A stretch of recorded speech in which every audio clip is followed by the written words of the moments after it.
Bom dia, pessoal. Bom dia, senhores e senhoras. Hoje é dia 24 de junho de 2025, são 7 horas em ponto agora. E eu vou começar o programa aqui hoje contando para vocês o drama de ser jornalista num mundo que parece ser um mundo bipolar, mas não no sentido, né, de uma polarização entre dois extremos, mas no sentido mesmo psiquiátrico dessa expressão, tá? Ontem, eu acordo às 4 da manhã, durmo cedo. Quando fui dormir, o mundo estava no abismo da Terceira Guerra Mundial começando, na iminência. Daí a pouco surgem as primeiras informações de que Trump tinha anunciado um inaudito cessar-fogo entre Irã e Israel. Inaudito porque ninguém esperava, nem os assessores dele sabiam que isso ia acontecer, mas ele fez o anúncio e, de repente, a informação foi confirmada, tanto por um lado quanto por outro, e aí o mundo respirou aliviado. Ufa! Estamos livres da Terceira Guerra Mundial. Quer dizer, isso entre 8 e 10 da noite, né? Aí o jornalista que acorda às 4 vai dormir e quando acorda, a paz decretada por Trump já tinha ido para o espaço. Foram 12 dias de guerra, que nem ele mesmo ressaltou, como ele disse, né? Trump disse a guerra dos 12 dias e só 2 horas e meia de paz. E aí Israel voltou a bombardear o Irã, né, nessa madrugada, já dia corrido por lá, e a guerra foi retomada. Então, a paz anunciada ontem à noite inaudita simplesmente não aconteceu. Durou 2 horas e meia, como eu falei, né? E nós não estamos livres dessa perspectiva de Terceira Guerra Mundial, infelizmente. Isso está, né, enchendo a cabeça das pessoas, preocupando todo mundo, e essa preocupação está de volta, porque, afinal de contas, está provado que não se resolve com uma canetada o conflito que desde 1979 ameaça explodir, né? E agora ameaça explodir com o mundo. Então a situação no momento é essa, tá? Se você ler nas manchetes dos jornais aí que a guerra acabou, desconfie, porque a informação já ficou velha. Ficou velha durante a madrugada, pereceu durante a madrugada. Novinha que estava, morte precoce de uma informação que parecia ser tão alvissareira, tá bom? E o mundo segue produzindo fatos que vão enchendo o noticiário hoje, já que aqui no Brasil nós temos aí um hiato, né, provocado pelas festas juninas no Nordeste brasileiro.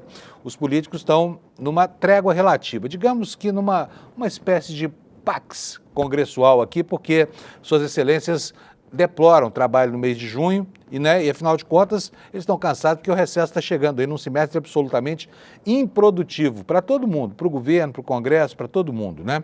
E a gente com um monte de incertezas aí, uma taxa de juros enorme, né? Um Conselho de Política Monetária do Banco Central que insiste em induzir talvez um período de recessão aí para refrear, né, a nossa alegria, a alegria das famílias que estão consumindo um pouquinho mais, né? Enfim. É isso aí, noticiário hoje carregado por assuntos internacionais e é justamente por eles que a gente começa agora na nossa conversa diária aqui com o meu querido coach de esportes aqui, o Alex Amorim. Bom dia, Alex. Bom dia, Panunzo. Bom dia, comunidade. Comunidade, olha só, deixa eu explicar uma coisa para vocês. Essa camiseta verde do Alex aí não é por acaso, tá? É de caso pensado, porque ontem aconteceu lá nos Estados Unidos quase que um massacre anunciado do Palmeiras e o Palmeiras conseguiu resistir, empatou o jogo, se classificou e vai disputar as oitavas de final agora? Isso Alex? mesmo, Panunzo. Tô sabendo tudo de futebol, hein, Alex? Tô aprendendo com você, ó. Fico Como feliz. É que foi o sufoco ontem? Conta pra nós, dá um depoimento seu de palmeirense roxo ou palmeirense verde, como queira. Então, o jogo terminou 2-2, porém o jogo começou antes. O Abel Ferreira colocou 2 volantes e não colocou nenhum volante de marcação. E nisso o Palmeiras ficou sem proteção no meio-campo. Nisso a torcida ficou alvoroçada no Twitter e tudo. Quando começou o jogo, Panunzo, foi uma loucura. Aos 16 minutos teve um contra-ataque e o Allende foi lá e fez o gol. O Murilo tentou correr atrás dele, porém sentiu a coxa. E nisso fez o primeiro, e no segundo tempo parecia que a gente ia ser eliminado, porque o Suárez fez um golaço, e o Porto tinha que ganhar de 2 gols de diferença dependendo. Aí nisso o Porto ontem empatou 4-4, se tivesse ganhado por 2 gols e o Palmeiras tivesse perdido, a gente estaria eliminado, e agora o Palmeiras vai jogar contra o Botafogo, 1h da tarde no sábado, Panunzo. Muito bom, os palmeirenses estão felizes da vida, né? Mas Sim. ontem já estava no clima meio de reminiscência, com aquela camiseta relembrando algo que os adversários todos contestam, que é esse campeonato de 1951, né? O Mundial de 51, né, o Alex? Sim, o pessoal fala que não tem, mas eu, sem ser clubista, a gente é o primeiro campeão mundial. E eu acho que o Palmeiras vai ser bicampeão jogando contra a Juventus para relembrar a final de 51. Muito bom, vamos ver. Está tudo para se provar aí, porque esse prognóstico aí do Alex é prognóstico de palmeirense, né? E o restante do Mundial lá, como é que tá? Certo. Ontem tivemos a definição do grupo B e do grupo A. Primeiramente, o PSG ganhou de 2-0 do Seattle Sounders e passou em primeiro colocado no grupo B.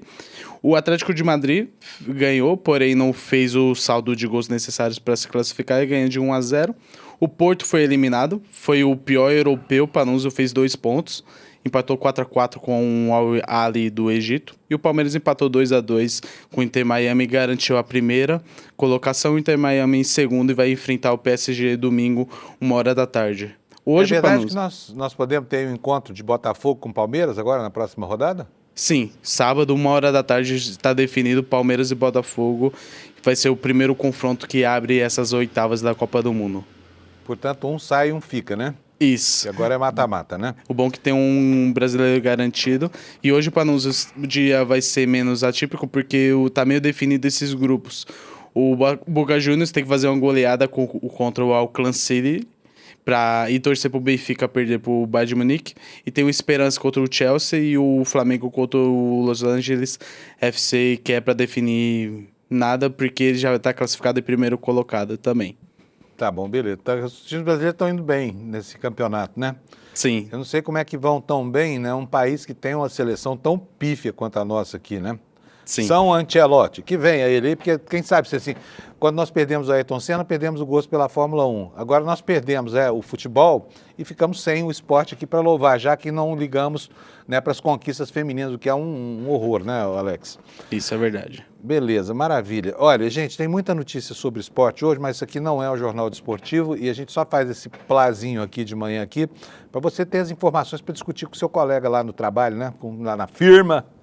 Porque sim, todo mundo gosta de sacanear o colega quando o time dele não vai bem, né? Sim. É isso aí, Alex. Ontem o cara tava louco pra me zoar, só que eu esperei um tempinho e apareci no grupo lá. Foi muito bom. Muito bom. Gente, não zoem o Alex, hein? O Alex é nosso patrimônio aqui nas manhãs, tá bom? Muito obrigado. Ele não pode chegar triste aqui. Vamos ver como é que vai ser. Sábado, né? Sábado, Palmeiras e Botafogo. Segunda-feira o bicho vai pegar aqui. Estarei feliz, se Deus quiser. Tá, vamos ver. Valeu. Vamos ver. Eu torço pela felicidade do Alex. Tem muita gente que acha ruim essa história toda, né? Gente, vamos falar agora da meteorologia, porque o tempo hoje definitivamente é destaque no noticiário, tá? Uma friaca tá subindo por aí. O mapa do INMET hoje, meu Deus do céu, tá cheio de avisos aqui, ó. Vou até colocar ele aqui para você ver. No sul do país, olha quanto aviso de coisas que vão acontecer aí com gravidade, né? Anotados aí em laranja e amarelo escuro pelo Instituto Nacional de Meteorologia. Olha, só aqui entre o Rio Grande do Sul e o Paraná tem 1, 2, 3, 4, 5, 6, 7, 8, 9, vou pegar aqui São Paulo e Mato Grosso também, 9 avisos de ocorrências meteorológicas graves, tá bom? Vamos ver do que trata isso aqui. A primeira aqui, aviso de tempestade no sul do estado de Goiás, e na divisa com o Mato Grosso do Sul, né? E perto do Triângulo Mineiro. Olha, aqui tem até um alerta aqui de onda de frio com marca de gelo, tá? Onda de frio aqui no interior do estado do Paraná, divisa com São Paulo, né? Temos aqui aviso de geada, aviso de queda brusca da temperatura, 5 graus a menos do que a média, né? Temos outro aqui no interior do Paraná, aviso de geada. Aqui também, entre o Paraná e Santa Catarina, geada e ventos fortes no litoral, portanto, pessoal que mora na beira do mar aí, cuidado, né? Onda de frio aqui no sul e outro aviso de temperaturas extremas no sul do país. E o noticiário, depois da chegada dessa poderosa frente fria, não é bom não, porque não é só o incômodo do frio, não é só o risco que isso traz para populações sem teto, né? É muito mais do que isso.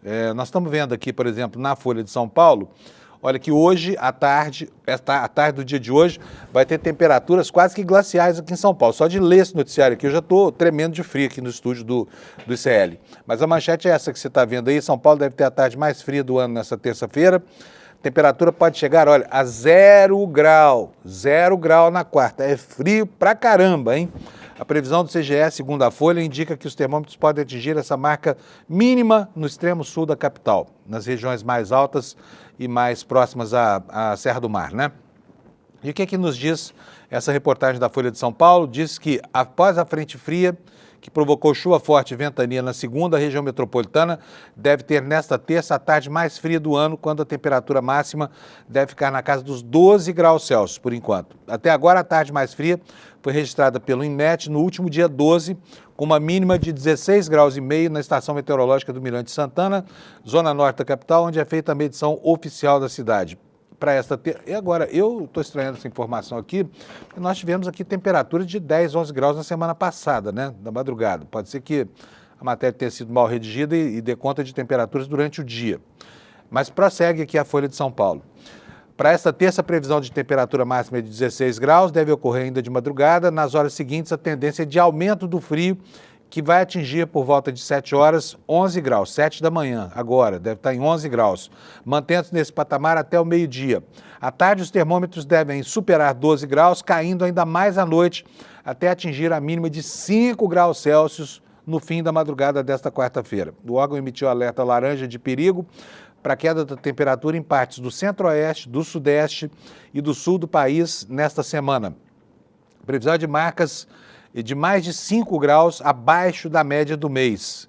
De acordo com o CGE, que é o Centro de Gerenciamento de Emergência da Prefeitura de São Paulo, a madrugada dessa terça ainda deve ter chuva fraca e chuviscos intermitentes. E as instabilidades, porém, se afastam rapidamente e isso permite o avanço da massa de ar fria. Quando as nuvens vão embora, o céu fica limpinho, fica azul, e aí a gente congela. É o que vai acontecer de hoje para amanhã, né? E ainda pode ocorrer rajadas de vento, as quedas de árvores, essa coisa toda. E a cidade, para quem não mora aqui em São Paulo, só a título de curiosidade, a cidade já aconteceu hoje com o trânsito sofrendo às 5 horas da manhã, porque os semáforos em muitos pontos da cidade já não estão funcionando mais por causa da ventania das últimas horas, tá bom? E, bom, lá no Rio Grande do Sul, o problema não é só o desconforto do frio, não é só, né, assim, aquilo que tanto molesta os paulistanos quando ocorre a passagem de uma frente fria, que é a queda de árvores, a falta de energia e tudo mais. Lá, né, o fantasma do que aconteceu no ano passado está lá, assustando, assombrando as pessoas. Olha só a manchete do Brasil de Fato. Sobe para 4 o número de óbitos causados pelas chuvas no Rio Grande do Sul. Já são 132 municípios afetados e a chuva está se afastando, né? Mas aí vem o frio. Chega essa onda incrível de frio lá no sul do país. Aqui, olha, uma foto bonita da água agitada, né, pela ventania. E essa reportagem nos informa que as fortes chuvas que chegaram ao Rio Grande do Sul na semana passada afetaram até o momento 132 cidades, 6 mil pessoas desalojadas, mais de 1.000 em abrigos. Dos 497 municípios gaúchos, 21 decretaram situação de emergência e Jaguari, que fica na região central do estado, decretou calamidade pública. O estado também registrou a 4ª morte, 2 pessoas feridas e uma segue desaparecida. O Instituto Nacional de Meteorologia emitiu 4 alertas meteorológicos para o Rio Grande do Sul, todos eles válidos para essa segunda-feira 23, como eu mostrei para vocês aqui no mapa do INMET. Quer ver só? Vou botar de novo aqui, olha. São 4 só no Rio Grande do Sul, tá? Nessa região aqui, olha, no sulzinho, tá vendo só? E depois tem mais 4, 6, 8 ainda fazendo referência a essa frente fria, tá? Bom, vamos seguir com o noticiário aqui. Você já sabe, o tempo vai ficar frio, impiedoso, frio inclemente no sul do país, no sudeste também, uma parte do centro-oeste, principalmente lá no estado do Mato Grosso do Sul. Teremos dias aí de recordes de temperaturas baixas, tá? Vamos agora saber quais são os destaques na capa do ICL. E aqui começa a confusão do noticiário. Vocês não imaginam como é duro ser jornalista quando o mundo parece esquizofrênico, assim, um momento é uma coisa, no outro momento é outra coisa. Você vai dormir, é uma situação, quando acorda é o contrário dela. Você vai escovar os dentes, quando sai do banheiro já é outra coisa, e é exatamente assim que está o dia de hoje, tá bom? No nosso site, olha aqui, ainda tem, deixa eu até atualizar aqui para ver se a gente já não atualizou. Vocês viram aí. Então, eu vou voltar aqui para trás para recuperar a manchete antiga. Não é isso aqui, não. Mas a manchete aqui é: Trump anuncia a trégua, mas nem Irã nem Israel confirmam. Agora a manchete é outra. Israel afirma que interceptou mísseis e acusou Irã de violar o cessar-fogo. E apesar de Teherã negar esse ataque, Israel de novo está metendo mísseis lá em Teherã, na capital do Irã. Né? Sinal de que a tal paz decantada por Trump é algo que definitivamente não interessa ao Estado judeu. Né? Vamos ver qual é a situação no momento agora, aqui, segundo o site do ICL. Depois a gente vai ver como é que está a situação no mundo. Aliás, antes disso, vou mostrar uma outra coisa para vocês, aqui para vocês verem a dimensão disso que eu estou falando aqui, sobre, né, essa troca de humores do tempo. Eu vou pedir para o Alex botar para mim no ar. Olha, a capa do New York Times, isso aí era ontem, meia-noite, tá? Israel e Irã concordam em cessar fogo, tá? E aí, você pode ver aqui do lado esquerdo do jornal, trégua anunciada pela primeira vez por Trump após 12 dias de combate. E aí, o mundo respirou aliviado, né? Mas não durou nada esse alívio, porque olha só, no instante seguinte, Israel acusa o Irã de violar novo cessar-fogo. Então, não durou nada, né? E aí o jornal, também aqui mais ao lado esquerdo, ali, ó, não, ali não, aqui. Ali você pode ver, horas após os países concordarem com a trégua, seu destino é incerto, né? E estão lá trocando tiros outra vez, Israel e o Irã, outra vez por iniciativa de Israel, tá? Essa é a situação. Você dorme de um jeito e acorda de outro. O que nos diz aqui, o que nos conta o site do ICL sobre essa situação, né, de indefinição? A matéria no nosso site diz o seguinte: o ministro da Defesa israelense Israel Katz afirmou nesta terça-feira, hoje, que Israel responderá com força após a violação total do cessar-fogo pelo Irã. Horas depois que o presidente dos Estados Unidos, Donald Trump, declarou o cessar-fogo, militares israelenses dizem ter interceptado 2 mísseis que teriam sido lançados pelo Irã. Acontece que Teherã negou a quebra do acordo. Os meios de comunicação estatais iranianos negaram que o Irã tenha disparado mísseis contra Israel depois que o cessar-fogo entre os dois países entrou em vigor na manhã desta terça-feira. Um alto funcionário de segurança do Irã disse que depois das 7h30, horário local, nenhum míssil foi disparado contra o inimigo até agora. O ministro da Defesa de Israel afirmou que responderá com força. Ele disse o seguinte: instruir as forças de defesa de Israel, em coordenação com o primeiro-ministro Benjamin Netanyahu, a continuar a operação intensiva para atacar Teherã e frustrar alvos do regime e a infraestrutura terrorista em Teherã, disse ele. Também disse que continuará a operação intensiva para atacar Teherã. Um alto funcionário de segurança do Irã disse que depois das 7h30, horário local, no entanto, nenhum míssil foi disparado. O Irã nega. E o Irã diz que continua respeitando esse compromisso anunciado ontem pelo Trump, a qual ele aderiu, depois de titubear durante algumas horas. Prossegue aqui o texto da reportagem. Um alto funcionário de segurança do Irã disse que depois das 7h30 nenhum míssil foi disparado, como eu disse até agora, né? E afirmou o seguinte: se Israel cometer um erro, todos os territórios ocupados serão atacados, disse a autoridade do Irã. E aí volta a retórica da agressão, a retórica da violência, a retórica da força bruta, né? Trump afirmou que o cessar-fogo havia começado. E aqui nós temos, aqui, olha, a comunicação do Trump lá na rede social dele, a Truth Social, né? Dizendo o seguinte: olha, o cessar-fogo agora está em vigor.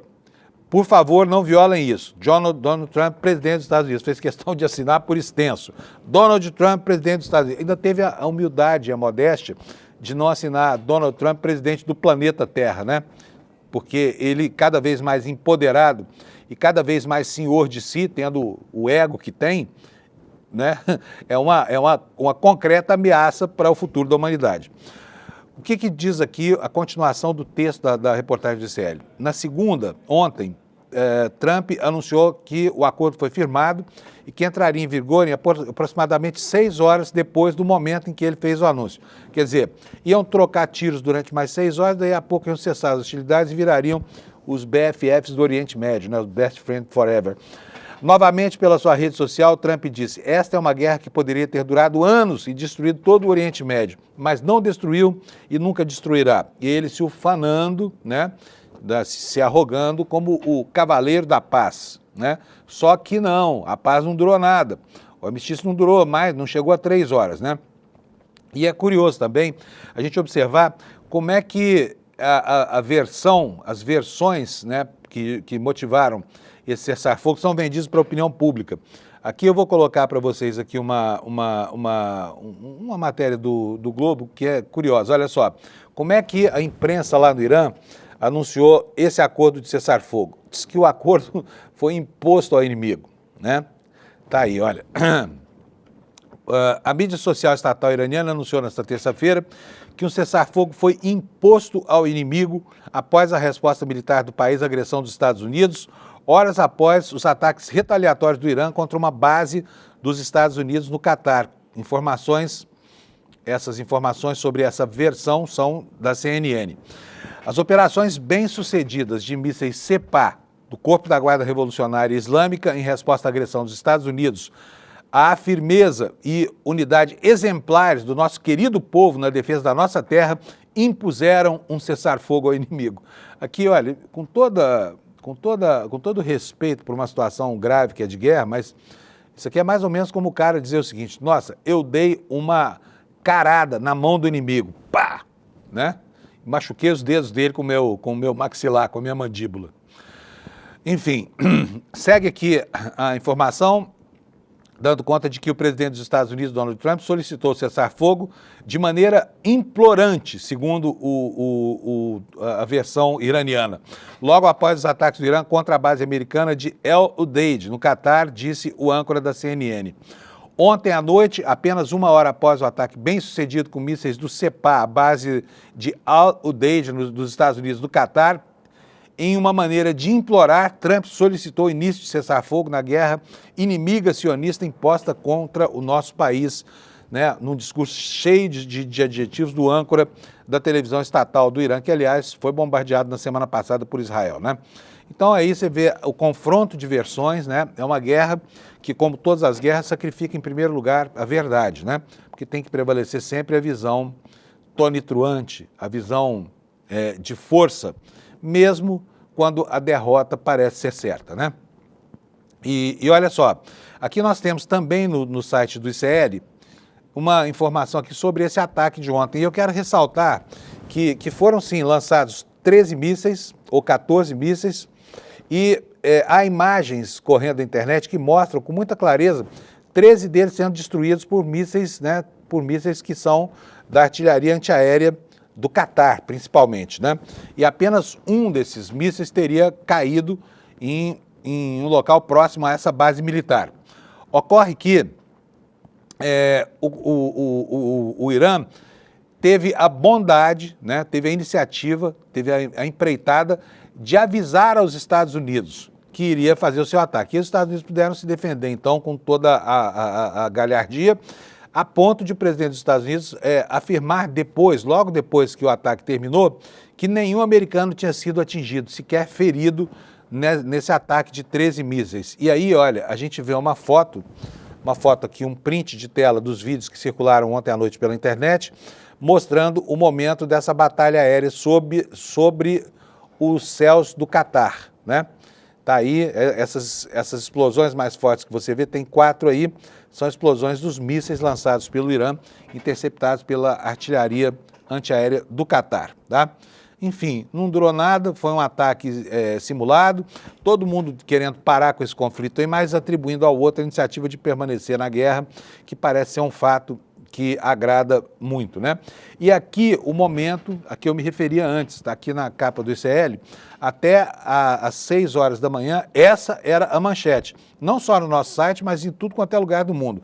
Trump anuncia cessar-fogo após 12 dias de conflito, Israel e Irã não confirmavam, né? Depois confirmaram e aí desconfirmaram porque voltaram a trocar tapas, aí, a trocar mísseis, né?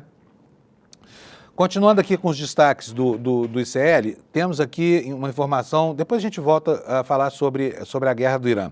Mas agora vamos falar aqui sobre a guerra dos parlamentares brasileiros para abocanhar fatias cada vez maiores de dinheiro das emendas do orçamento e o que fazer com essa grana, né? O mau uso dessas emendas está atestado por quem? Pela CGU, pelo Supremo Tribunal Federal, que está investigando o caso, pela Procuradoria-Geral da República, mas todo dia surge um escândalo novo e hoje nós temos o nosso aqui também. Olha só, o líder do MDB colocou 5 milhões e 700 mil reais do seu dinheiro, tá? Em emendas parlamentares para um hospital que contratou quem? Empresas de 2 parentes deles, tá? Tá aqui, olha, Dr. Clodolfo Rodrigues de Mello é o nome desse centro de saúde aqui, 5.700.000 para a família, tá? Do parlamentar.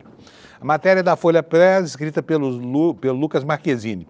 E ele nos conta que o relator do orçamento de 2026, o deputado Isnaldo Bulhões Júnior, né, do MDB de Alagoas, enviou pelo menos 5.700.000 em emendas individuais para um hospital alagoano que tem contratos com empresas ligadas a parentes dele. Mera coincidência, né? O Hospital Regional Dr. Clodolfo Rodrigues de Mello fica em Santana do Ipanema, cidade controlada pela família Bulhões há 9 anos. A unidade de saúde contrata 2 empresas que têm entre os sócios 2 primos do parlamentar. A irmã do deputado aparece como responsável médica de uma dessas 2 empresas. A assessoria de Bulhões Júnior, que é líder do MDB na Câmara, nega que tenha havido atuação do deputado para beneficiar empresas ligadas à família dele. Não, foi tudo coincidência, imagina. O fato dele mandar esse dinheirão para esse hospital é coincidência, ele nem sabia. Quer apostar que ele nem sabia que os primos dele, a irmã, estavam, né, dirigindo essas empresas que estão faturando essa grana toda, 5.700.000 reais em emendas parlamentares?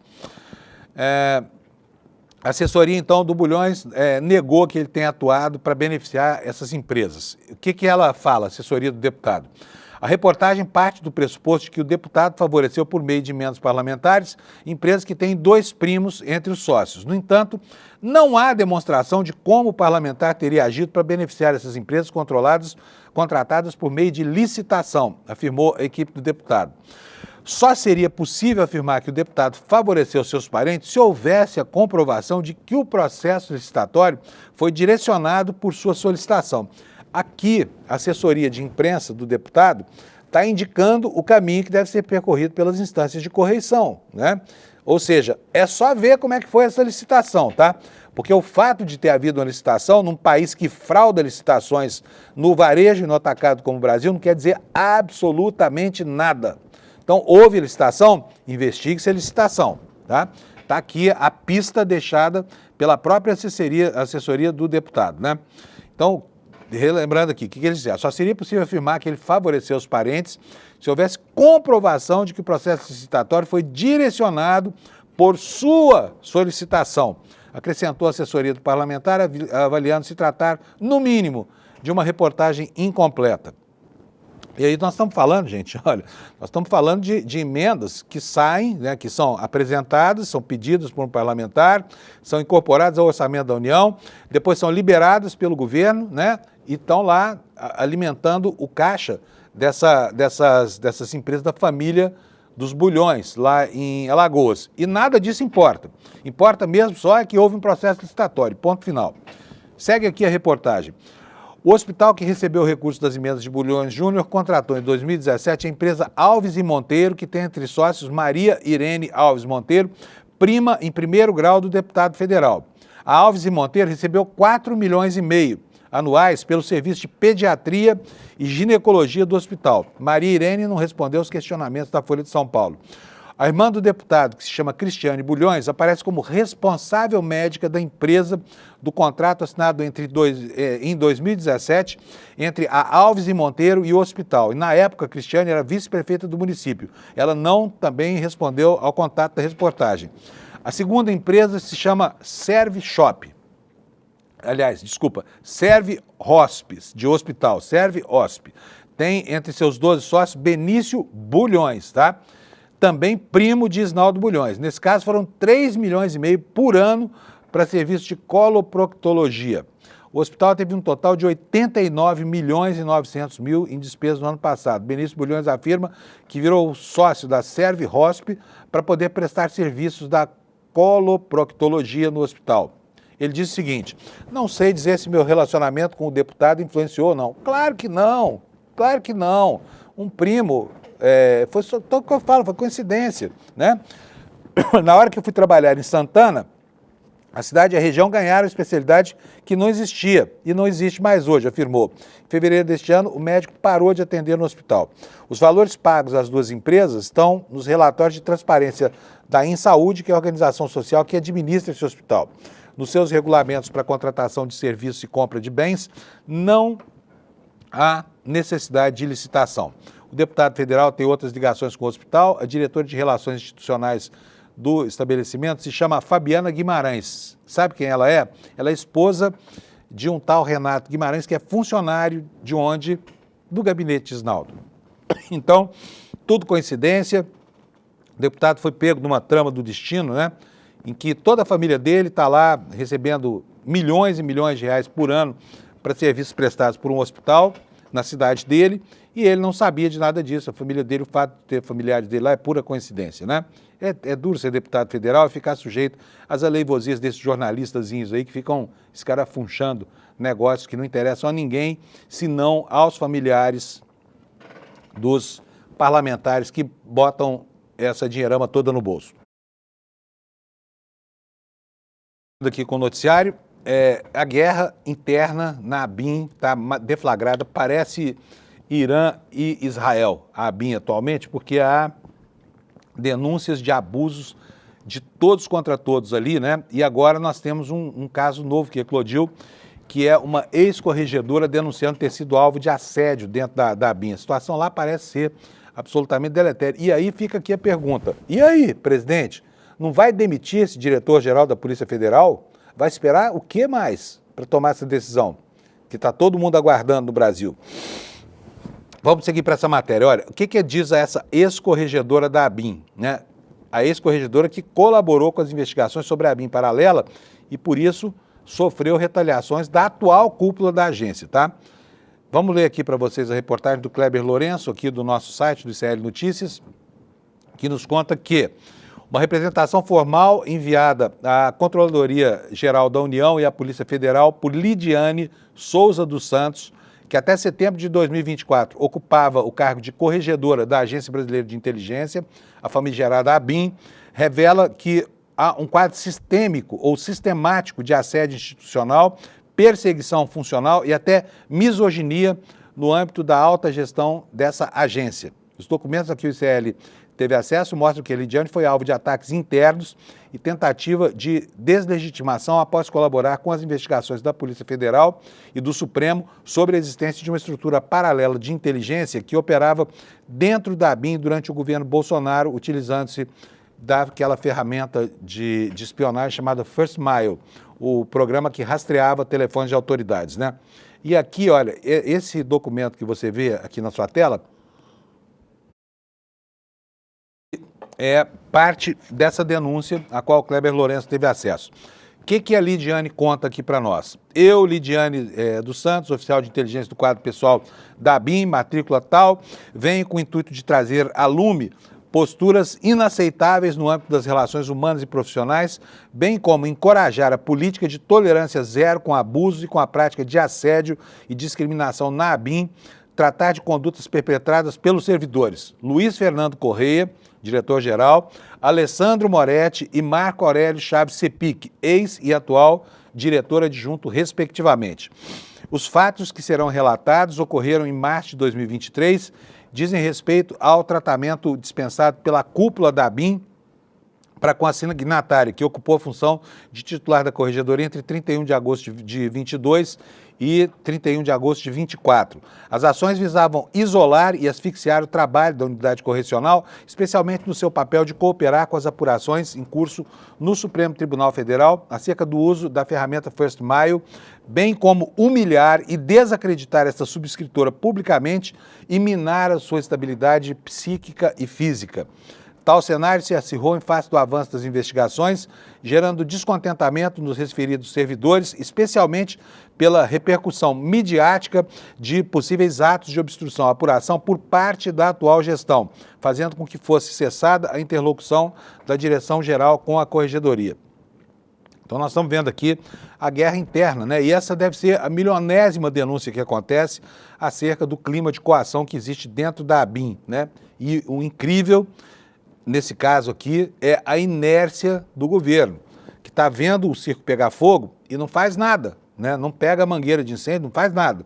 E mantém ali o senhor Luiz Fernando Correia numa posição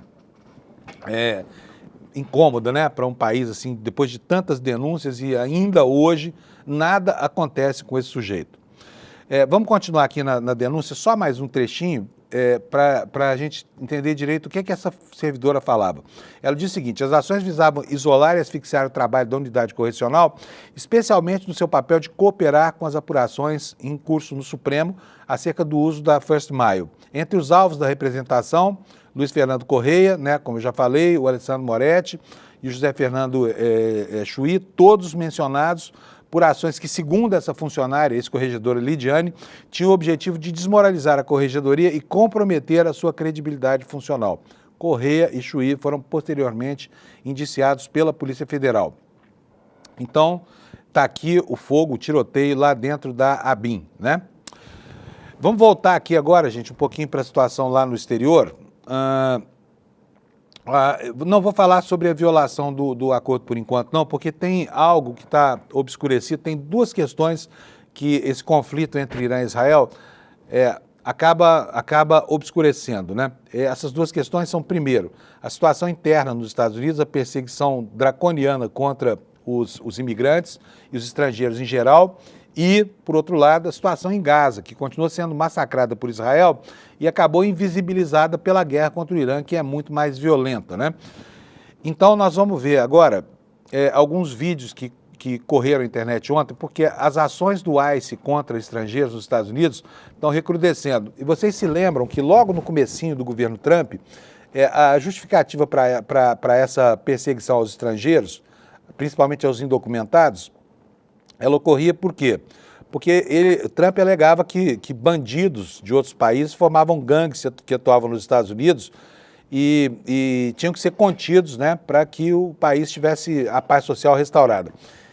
Olha, a paz social restaurada é algo para se provar, né? O que a gente viu foi essa polícia, a SS do Trump, buscando esses bandidos terríveis em porta de escola, sabe?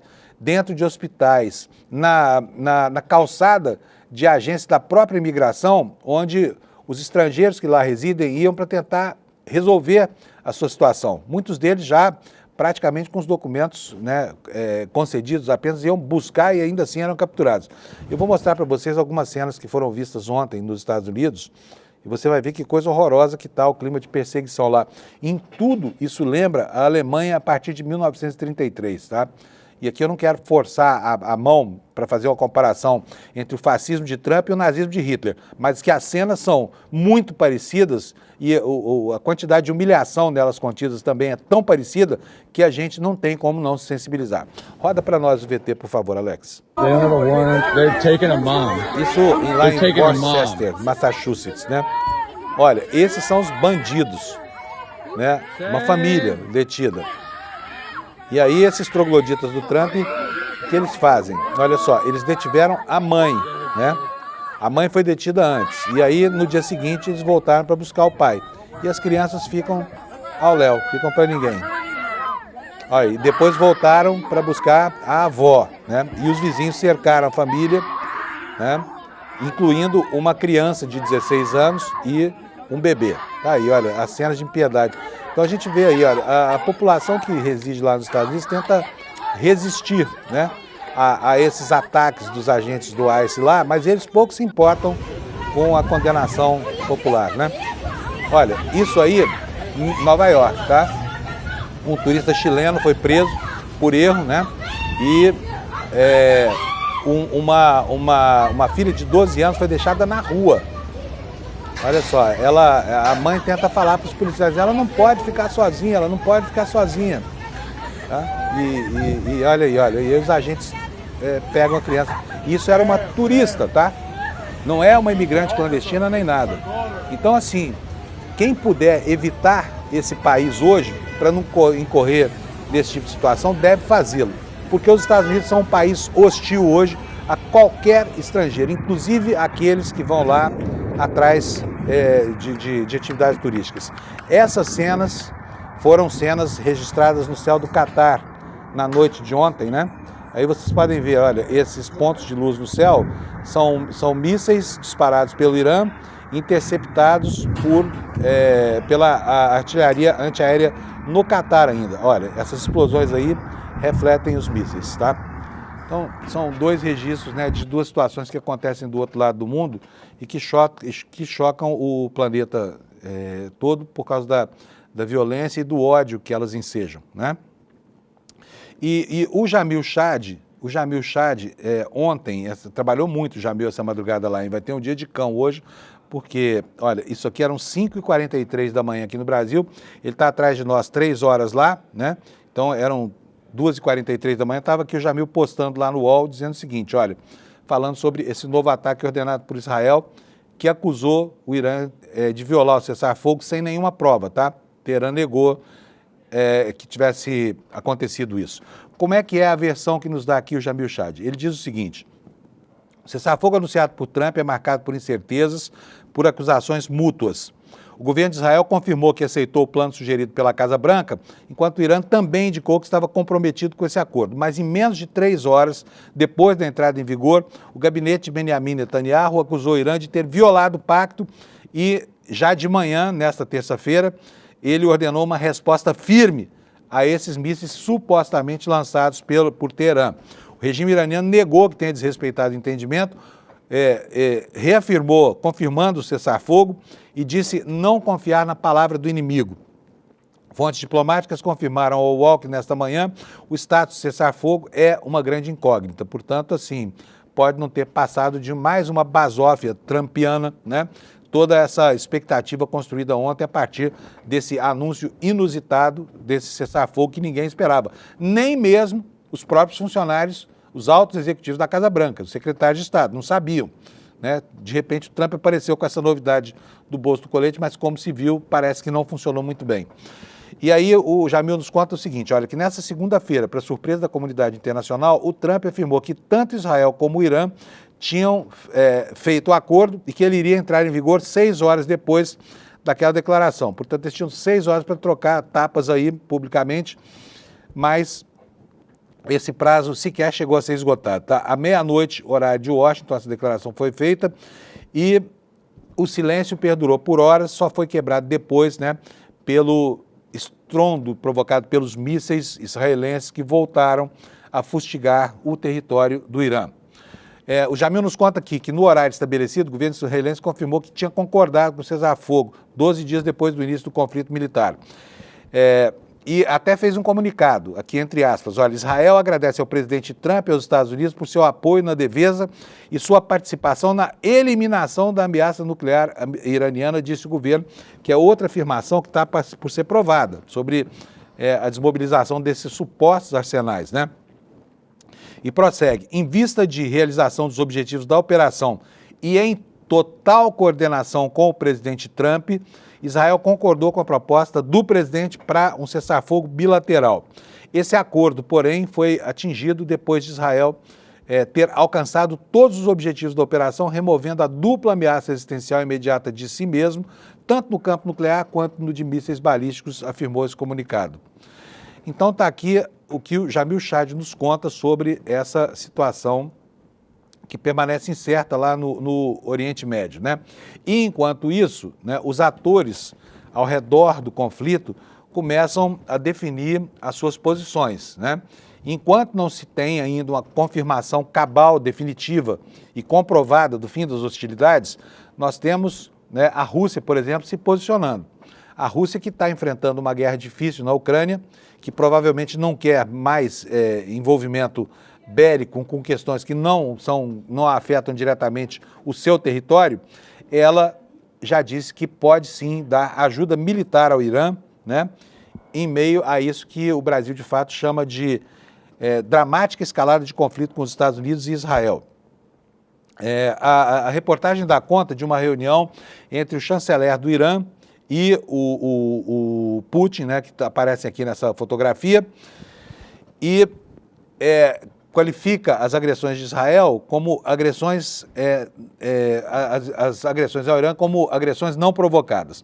O que diz a reportagem aqui? O porta-voz do Kremlin, Dmitry Peskov, declarou nesta segunda-feira que a prontidão da Rússia em fornecer assistência militar ao Irã no conflito de Israel dependerá do pedido que o lado iraniano fizera a Moscou. A situação no Oriente Médio se agravou no último fim de semana com a entrada direta dos Estados Unidos no conflito ao lado de Israel.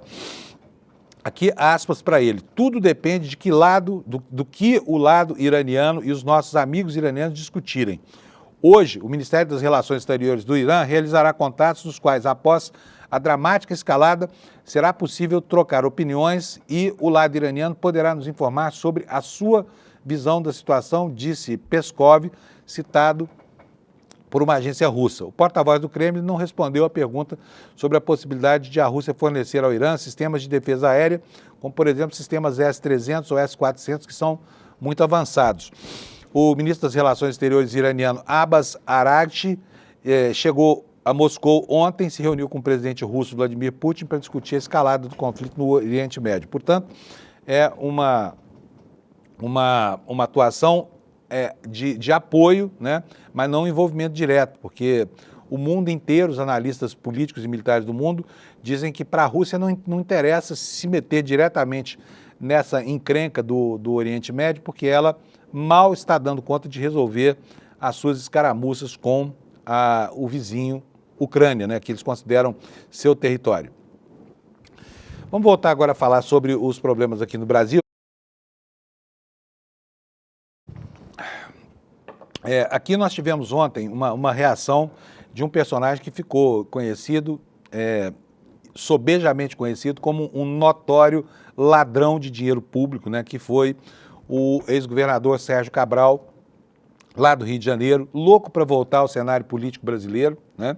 E nós temos aí esses fantasmas lá do passado nos assombrando a todo momento.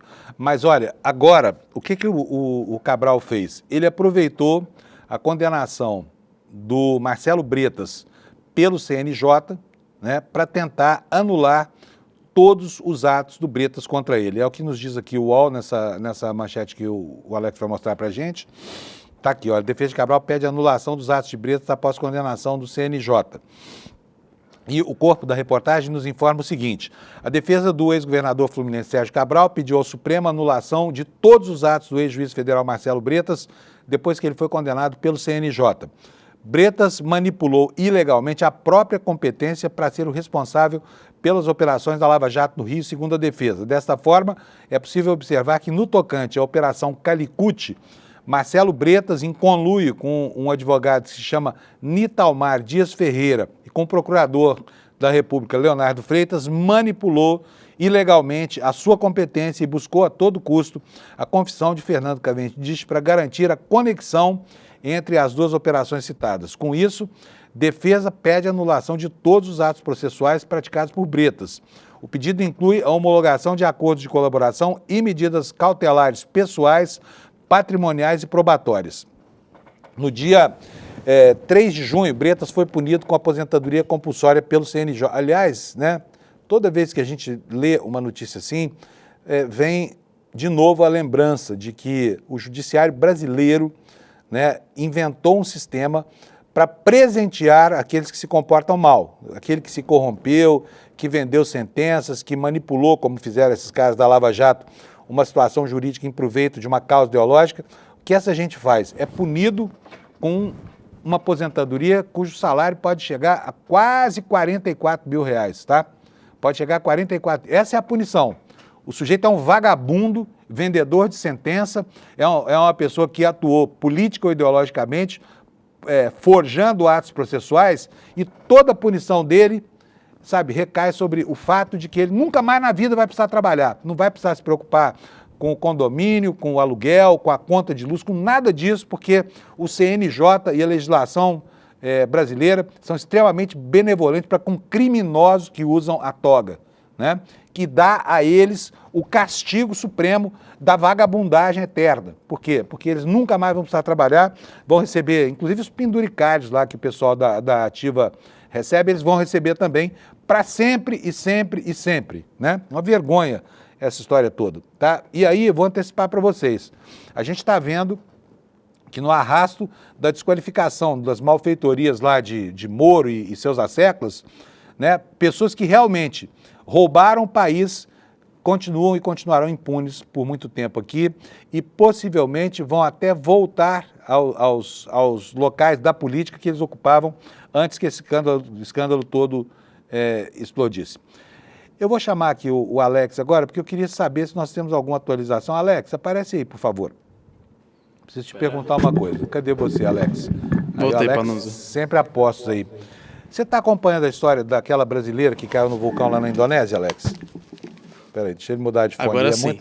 É pouca orelha para tanto fone, né, Alex? Sim, me pegou desprevenido. Tudo bem, é que a gente não tinha combinado nada. Deixa eu te falar, tá acompanhando a história daquela brasileira que caiu no vulcão lá na Indonésia? Sim, tô tentando acompanhar, tem até um perfil no Instagram que é Resgate Júlia, se eu não me engano, que estão colocando informação em tempo real. Vamos mostrar esse negócio, porque essa história é uma daquelas histórias que dão até tristeza na gente, né? Eu tenho acompanhado isso, não com a atenção que deveria. É Resgate Júlia, é isso? Isso, Resgate Júlia Marins. Está aqui na minha tela. Eu vou mostrar para vocês porque esse aqui é o perfil que está acompanhando mais a miúde, com maior frequência, né, as informações do resgate, né? Sim, é a família dela que está atualizando essas informações do Instagram, Panuso. Pois é. Agora, acontece que nós não temos notícias dela. Faz 3 dias já, né, que ela ontem, aliás, se eu não me engano, ontem durante o dia, porque o fuso horário é enorme daqui para lá, ela foi avistada por um drone, estaria imóvel, né? E deve ser um despenhadeiro horrível, porque ela está caindo cada vez mais, né? Ela estava a 350 metros de distância e agora ela está a mais de 500 metros. Como o clima lá é impiedoso, as equipes de resgate não conseguem chegar até ela. Não temos nenhuma informação nova sobre se ela foi resgatada ou não, né, Alex? Não, na hora que eu estava vindo aqui pro ICL, eu estava acompanhando, tem alguns voluntários que estão tentando salvar a Júlia, porém até o momento não teve nenhuma informação nova. A última informação é que os voluntários estavam tentando, eles estavam a 400 metros descendo e nisso já estão verificando que ela está descendo mais e mais. Tem informações que ela ter chegado a 800 metros adentro do declive do vulcão.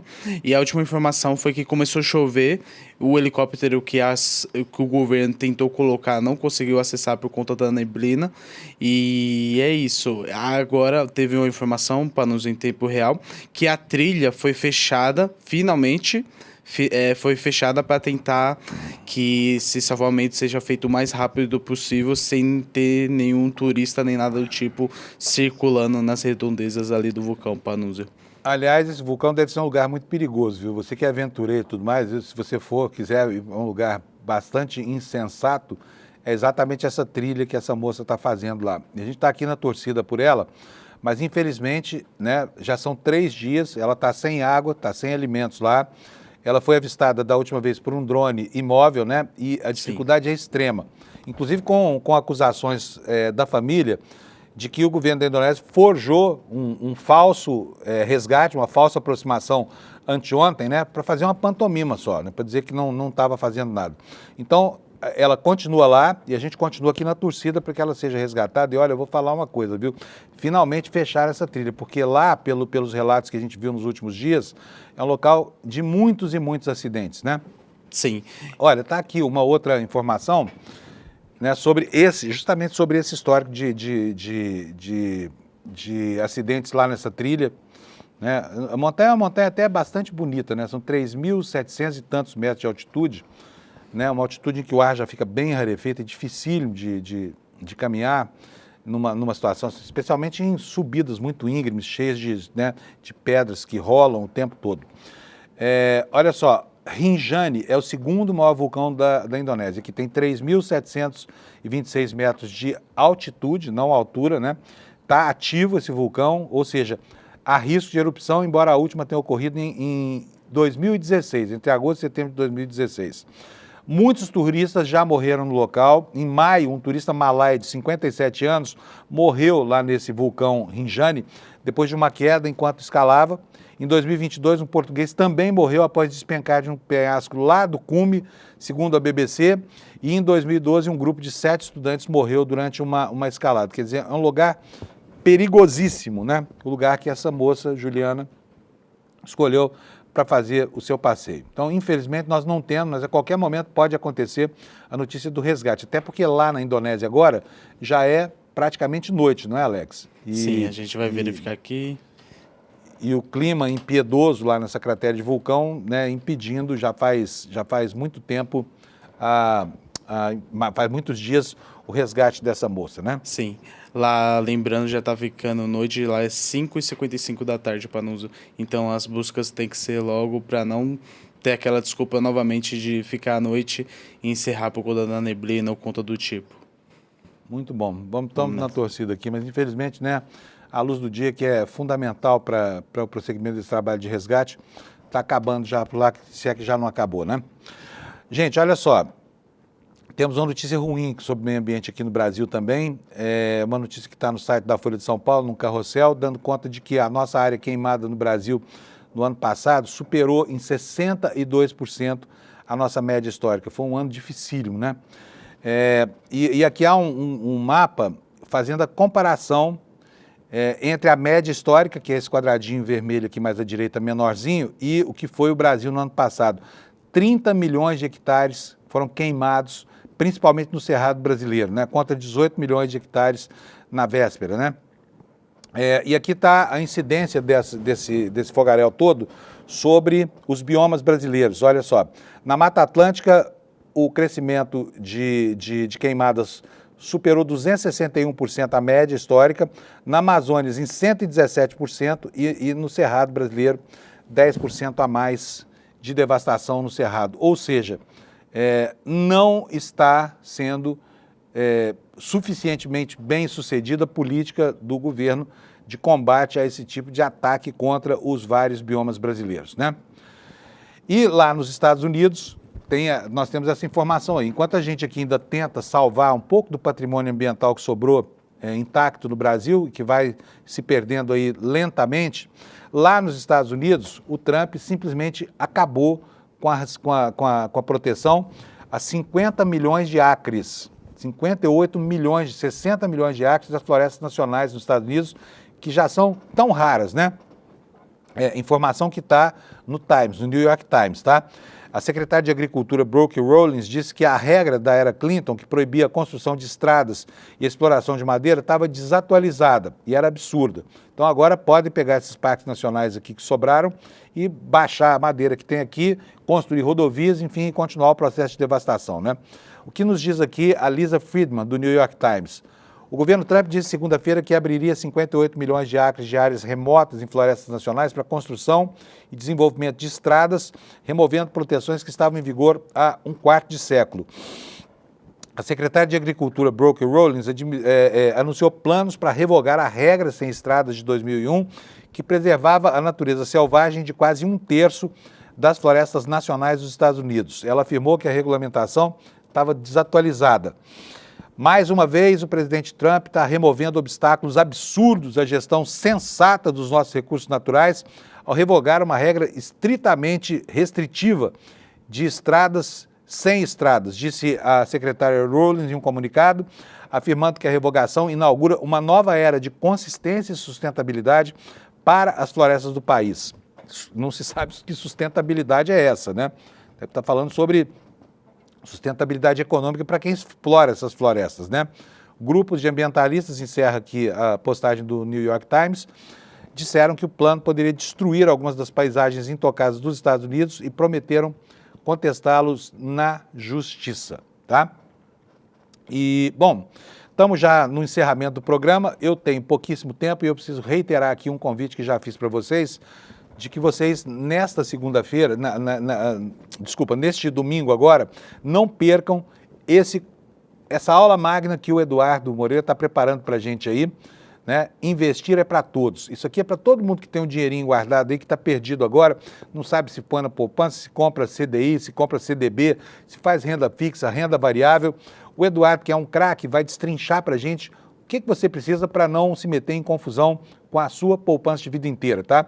É uma aula magna gratuita e ela vai te ajudar e muito a saber o que fazer com o seu dinheiro no momento de volatilidade global, de juros escorchantes no Brasil, né? E de uma política tão sujeita a uma saraivada de críticas quanto essa política econômica do governo atual. Então, para se proteger, você vai aqui no site do ICL, aqui, ó, aqui embaixo, aqui, ó, ali, despertaicl.com.br, deixa o seu e-mail, faz sua inscrição, recebe seu convite e no domingo você participa às 8 horas da noite, daqui a 5 dias, né, portanto, dessa aula magna. Vou deixar aqui na tela um pouquinho mais, porque se você quiser pegar o QR Code para que te leve até esse link, é só fotografar esse QR Code que está aqui no lado esquerdo da nossa tela, tá bom?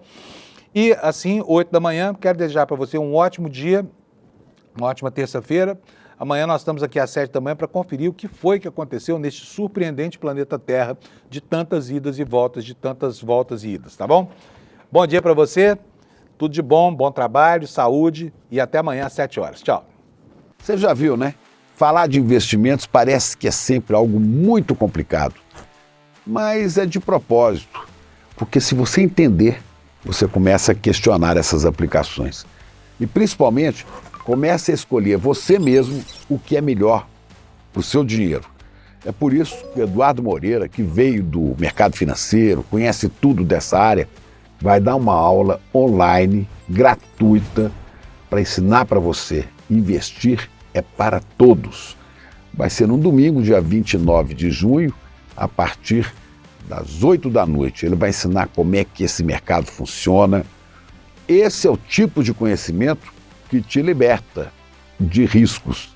E é de graça, o que é melhor, no tanto que você pode aprender. Aula online, gratuita, e você não pode perder.